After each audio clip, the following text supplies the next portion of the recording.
Thomas Edison. You hear that name and you immediately think invention, right? He's a guy who conquered darkness, the wizard who seemed to just pull the future out of thin air. But there's another side to that story, a much darker one. The ruthless businessman who would do, well, just about anything to protect his empire. So today, we're going to dig into the two faces of one of history's most complicated geniuses. I mean, that's the ultimate paradox, isn't it? Here's a kid that his own teachers called an idiot, basically wrote him off as a failure, and yet he goes on to file over 1,000 patents and literally rewire the entire planet.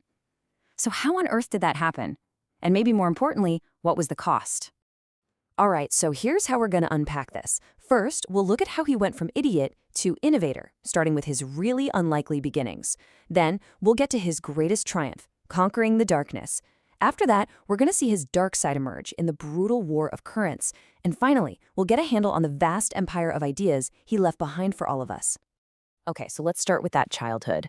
Because it wasn't just difficult, it was this series of challenges that basically forged this unstoppable curiosity and, frankly, a relentless drive that you just don't see very often. And what's so wild is that you can see how every single one of these hardships almost became a kind of superpower for him. Getting pulled from school, well, it meant his mom could actually nurture his specific interests instead of forcing him into some rigid curriculum. And his deafness? Edison himself said later it made it way easier to concentrate for hours on end, just shutting out the world to focus on his work. Yeah, and this right here, this became a real pattern for him early on. He couldn't just do a job, He couldn't just clock in and clock out. He had to understand the machinery, take it apart, and try to make it better. Now, this obsession was terrible for keeping a regular 9 to 5, but it was the perfect training ground for a future inventor. And this quote, oh, this is everything. This is the moment his entire philosophy just clicks into place. See, his very first patent was for a vote recorder, and it worked perfectly, but nobody wanted it. It was too efficient, and politicians hated it. It was a complete commercial disaster, and that failure taught him a lesson he never, ever forgot. From now on, only invent things people actually want to buy. That was the pivot from just being an inventor to being a commercial innovator. And that new business-savvy mindset, well, it's what led him straight to his most famous achievement. This is the period that earns him the legendary nickname, the Wizard of Menlo Park, as he takes on the one problem that had stumped pretty much every great mind on the planet, creating a practical, affordable electric light. Just look at that number for a second. 1,600, 1,600 different materials. His team tried everything from platinum to bamboo fibers to plain old cotton string. This captures his famous philosophy perfectly. Genius is 1% inspiration and 99% perspiration. This was just relentless, brute force trial and error. You see, the light bulb wasn't just one problem. It was more like a three-headed monster that everyone had failed to slay. First, you needed a filament that would glow but not just poof into smoke. Second, you had to create a near-perfect vacuum inside the glass to protect that filament. And third, even if you did all that, you had to make the whole thing cheap enough for every single home. Solving any one of these was a breakthrough. Solving all three was considered impossible. And can you just imagine being there for that moment? After a year and a half of insane, non-stop work, he invites the public and the press to his lab. You're standing in the dark, and then with the flip of a switch, an entire street just illuminates. It wasn't just an invention he was showing off. It was pure magic. The wizard had delivered. But this is where our hero's story takes a really dark turn. Because once you've conquered light, you have to power the entire world. And the battle over how to do that would reveal a ruthless, tyrannical side to the public's beloved inventor. So the whole fight came down to this. Edison had built his entire empire on direct current, or DC. It worked, but it was super inefficient. You needed a power station on like every other block.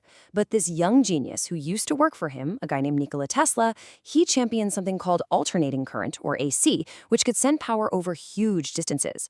For Edison, this wasn't just a better idea, it was a direct threat to his whole business. And the two men at the center of this, they could not have been more different. Edison was the ultimate showman, the master of the market, totally focused on profit. Tesla was a pure visionary, driven by scientific discovery and advancing humanity. This fundamental clash, well, it was the perfect setup for an epic showdown.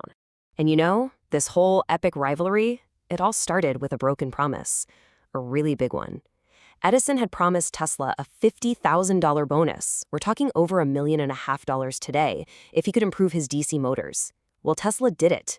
And when he went to collect, Edison just laughed in his face and said it was a joke.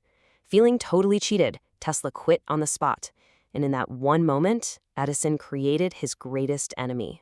So when Edison couldn't win on the science, he decided to play dirty. And I mean really dirty. He launched this vicious propaganda campaign to convince everyone that AC was deadly.